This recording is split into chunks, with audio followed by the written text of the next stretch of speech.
lalu pada saat demonstrasi. Dan saudara, kita lanjutkan perbincangan kami. Di studio sudah ada Mbak Afu dan tadi kita sudah tersambung di saluran daring bersama dengan Pak Trubus.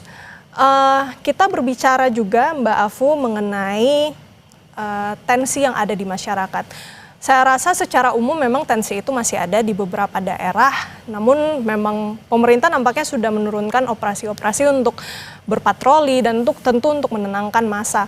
Nah, pertanyaan saya Mbak Afu, bagaimana dari teman-teman aktivis, teman-teman penggagas ini bisa tetap membiarkan agar tuntutan ini tetap hidup begitu, tidak hanya di media sosial namun secara umum di ruang publik, supaya tuntutan ini memang bisa dilaksanakan ya dari jangka panjang, jangka pendek sampai yang jangka menengah tadi. Iya, betul. Jadi sangat penting untuk kami istilahkannya menjaga temperatur ya. Jadi temperaturnya itu harus pas supaya perubahan bisa terjadi gitu kan. Karena memang kalau kemarin bisa terlalu panas, meledak-ledak, akhirnya berujung pada kekerasan dan korban nyawa gitu. Tapi kalau ini kemudian menyurut dan hilang, maka tidak ada pressure nih untuk pemerintah bisa melakukan itu. Maka kita harus jaga yang pas. Nah, kami dari mungkin kami sebutnya kolektif mungkin ya, kolektif 17+8 ingin membawa ini ke ruang offline gitu. Jadi dari yang sudah cukup ramai secara online, kami hari ini barusan saja sudah mengirimkan surat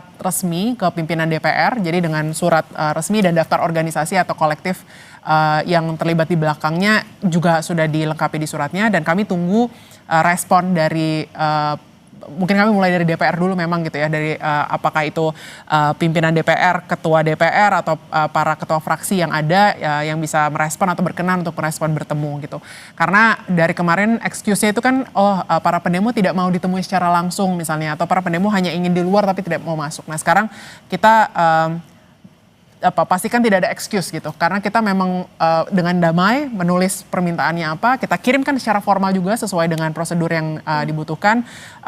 Tapi kalau di titik ini tetap belum direspon gitu ya untuk bisa, sebenarnya bukan hanya audiensi sih, audiensi itu satu hal ya, bisa bertemu itu satu hal, tapi kami sebenarnya di titik ini bukan tentang audiensinya, tapi dilakukan nggak permintaan atau tuntutan yang kami taruh ini gitu. Jadi kami berharap keluar dari layar-layar kita mulai tadi coba bertemu dengan para pimpinan di DPR maupun mungkin yang lainnya ya, yang juga harus dihubungi dan diajak audiensi.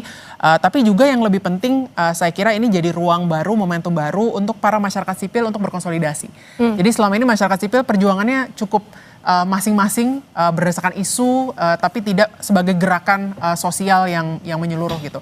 Kami merasa momentum dari apa yang terjadi seminggu ini tuh menjadi ruang untuk kita put aside dulu isu-isu kita yang berbeda, mungkin ada yang isunya perempuan, isunya lingkungan, isunya ekonomi, apapun itu, tapi kita bersatu karena ada level krisis baru nih gitu yang harus kita respon bersama-sama sebagai masyarakat sipil. Oke Mbak Afu, kalau yang kita lihat juga dari tuntutan yang harus diselesaikan pada minggu ini masih cukup banyak. Menurut Anda sudah ada yang checklist atau seperti apa?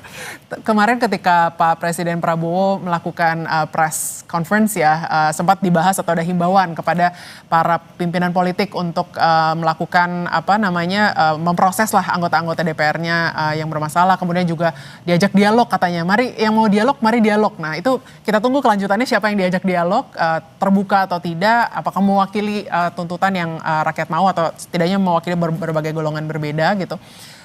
Tapi yang yang lebih urgent itu sebenarnya yang berkaitan dengan kekerasan dari aparat ini ya, yang kami lihat malah tadi malam kalau ada video yang beredar, tapi silakan diverifikasi lagi juga, masih ada tindakan-tindakan kekerasan oleh aparat, yang itu adalah salah satu permintaan atau tuntutan utama yang kami taruh di situ, tapi sepertinya belum dipenuhi oleh Presiden. Oke, yang menjadi prioritas kekerasan dari aparat yang belum kunjung juga bisa di-checklist Mbak Afu. Pak Trubus, saya yakin juga tadi Anda sudah mendengar beberapa pernyataan dari Mbak Afu. Nah, yang menjadi